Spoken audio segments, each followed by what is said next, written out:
तो बच्चों, आज हम सीखेंगे वाक्य शोधन। और वाक्य शोधन का अर्थ होता है वाक्य में शुद्धि करना, यानी कि जो गलती है उसे दूर करना। तो जो गलती है उसे दूर करके जब हम वाक्य को शुद्ध करते हैं उसे ही वाक्य शोधन करते हैं। वास्तव में क्या है कि वाक्य शोधन क्यों ज़रूरी है? क्योंकि हम अपने तरीके से अपने सुविधानुसार कुछ फेरबदल कर देते हैं, लेकिन वाक्य नियम के अनुसार चलता है। हिंदी व्याकरण के अनुसार हम जब लिखते हैं तो वो हमें शुद्धिकरण करते समय वाक्य के नियमों का ध्यान रखना है, व्याकरण के नियमों का ध्यान रखना है। व्याकरण के नियमों के अनुसार जब हम वाक्य लिखते हैं या उसमें त्रुटियां निकालते हैं तब वही उसी को हम वाक्य शोधन कहते हैं। यानी सही वाक्य का आधार व्याकरण के नियमों को ध्यान में रखना है। उदाहरण के लिए हम वाक्य लेते हैं। वाक्य हमने लिया, लड़की आँखों से काणी है। अब इस वाक्य में नियमों का ध्यान रखना है कि लड़की आँख से काणी है, आँखों से काणी है, इसमें क्या गलती है? यानी कि काणा होना, काणा शब्द ही आँख से रिलेटेड है, आँख से संबंधित है, तो अलग से आँख लिखने की ज़रूरत नहीं है। काणा शब्द तो आँख से संबंधित ही है ना। आँख से काणा है तो काणा शब्द ही इसलिए आता है कि जो आँख की कोई भी प्रॉब्लम है, समस्या है, तो वो आँख से रिलेटेड है। तो एक आँख अगर खराब है तो उसे काणा शब्द ही बोलते हैं। इसलिए काणा शब्द के साथ आँख से लिखना जरूरी नहीं है। बिल्कुल उसी तरह से जैसे कान से बहरा है या टांग से लंगड़ा है, जिस तरह बहरा शब्द के लिए कान से लिखना जरूरी नहीं है, जिस तरह से लंगड़ा शब्द के लिए टांग का लिखना जरूरी नहीं है, है ना। कि टांग से लंगड़ा है तो जाहिर है कि टांग से लंगड़ा है, बहरा है तो जाहिर है कि वो कान से बहरा है। लेकिन इसी तरह से आँख से काणा यानी काणा शब्द लिखने के लिए भी आँख से लिखना जरूरी नहीं है। इस बात की समझ हमें होनी चाहिए कि काणा शब्द आया है तो आँख से लिखना जरूरी नहीं है। तो अब सही शब्द होगा, यहाँ पर आँख से इस शब्द को हम हटा देंगे तो सही वाक्य बन गया। यानी कि लड़की काणी है, यही वाक्य सही होगा। तो इसी तरह से हम सही वाक्य करके इसे लिख देंगे, जो कि शुद्ध वाक्य कहलाता है। लड़की काणी है। इतना समझ आ गया? तो अब देखते हैं अगला वाक्य हम लेते हैं। अब दूसरा वाक्य हम लेते हैं। दूसरा वाक्य हमने लिया कि वह स्वास्थ्य व्यक्ति है। अब यहाँ स्वास्थ्य व्यक्ति है, इसमें क्या गलत है?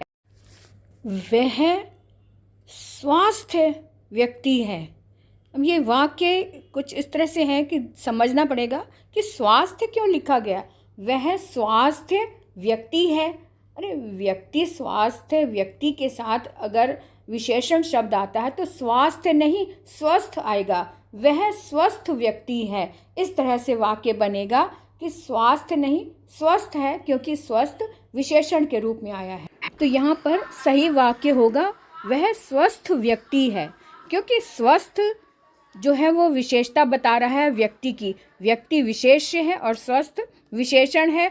अगर हम कहें कि उसका स्वास्थ्य अच्छा है तब स्वास्थ्य शब्द आता है। यहाँ पर व्यक्ति के स्वस्थ होने की बात आ रही है, तो हम सिंपल वे में यही कहते हैं कि वह व्यक्ति हृष्ट पुष्ट है, वह हेल्दी है यानी वह स्वस्थ है। तो इस तरह से हमने देखा कि इसका सही वाक्य बनेगा वह स्वस्थ व्यक्ति है। स्वस्थ व्यक्ति शब्द व्यक्ति के साथ स्वस्थ ही आएगा। और क्योंकि वह की बात हो रही है इसलिए व्यक्ति आ रहा है। व्यक्ति भी शब्द भी जरूरी नहीं है। अगर वह के स्थान पर राम लिखा हो तब तो बिल्कुल स्पष्ट हो जाता है कि राम स्वस्थ नहीं है या राम स्वस्थ है। तो स्वस्थ जब राम शब्द आ गया तो अलग से व्यक्ति लिखने की ज़रूरत ही नहीं है कि वह राम स्वस्थ है। तो इसी तरह से कहाँ पर व्यक्ति की ज़रूरत है, व्यक्ति की नहीं है। यहाँ पर वह शब्द के साथ व्यक्ति फिर भी आ सकता है, क्योंकि वह कौन है हमें पता नहीं। वह जानवर भी हो सकता है, कोई महिला भी हो सकती है या कोई पुरुष भी हो सकता है। व्यक्ति में कॉमन बात आ रही है, लेकिन वह जानवर अगर हम जानवर की बात करें तो स्पष्ट नहीं हो रहा, इसलिए व्यक्ति लिखा है।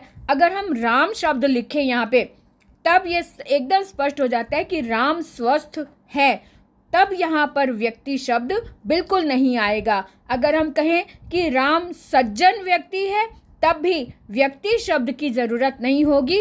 राम सज्जन है अपने आप में कंप्लीट वाक्य है। इस तरह से वाक्यों को शुद्धि करनी होती है, वाक्य को शुद्ध लिखना होता है, समझकर, अपनी समझ के अनुसार और व्याकरण के नियमों के साथ।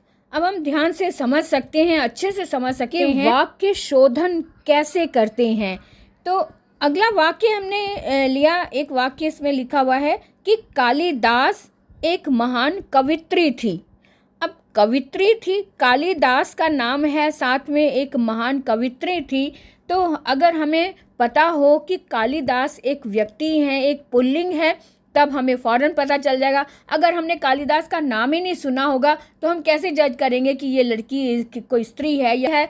तो इसलिए हमें पता भी होना चाहिए कि कालिदास कवि हैं, यानी कि एक पुल्लिंग है, पुल्लिंग पर्सन है, इसलिए हम फ़ौरन समझ के इसको सही कर सकते हैं कि कालिदास महान कवि थे। तो ये वाक्य सही होगा। इसको देखते हैं कि कैसे लिखना है। कालिदास एक महान कवित्री थी, ये वाक्य लिखा हुआ है पुस्तक में, तो इसको सही करना है। आप ध्यान से देखें कि पुल्लिंग और स्त्रीलिंग के कारण इसमें वाक्य के नियमों में क्या बदलाव आता है, इस बात का हम ध्यान रखेंगे तो हमारा वाक्य सही हो जाएगा। अब यहाँ कालिदास एक महान कवित्री थी, ये वाक्य दिया हुआ है। अब कवित्री तो स्त्रीलिंग हो गई, थी भी शब्द लिखा है, वो भी स्त्रीलिंग हो गया। तो कालिदास एक पुल्लिंग है, इसलिए ये साफ स्पष्ट हो रहा है कि यह वाक्य अशुद्ध है और इसको शुद्ध करने के लिए हमें क्या ध्यान रखना होगा, स्त्रीलिंग शब्द और पुल्लिंग शब्दों का, पुल्लिंग क्रिया का ध्यान रखना होगा कि पुल्लिंग शब्द क्या है और क्रिया क्या है। अब यहाँ कवित्री शब्द आया, कवित्री तो स्त्रीलिंग है, तो स्त्रीलिंग है, इसका मतलब हमें यहाँ पे ठीक करके क्या करना होगा कि कवि थे, महान कवि, और थे, थी को के स्थान पर लिखना होगा थे। तो इस तरह से हमें छोटी छोटी बातों का ध्यान रखना है, शब्दों का ध्यान रखना है, स्त्री पुल्लिंग का ध्यान रखना है, और साथ में क्रिया का भी ध्यान रखना है कि क्रिया स्त्रीलिंग है या पुल्लिंग है। तो इस तरह से हमें इस वाक्य का अच्छे से समझ में आ गया कि कवित्री थी नहीं, बल्कि हम लिखेंगे कालिदास महान कवि थे। कालिदास महान क्या थे? कवि थे। इस वाक्य को इस तरह से लिखेंगे।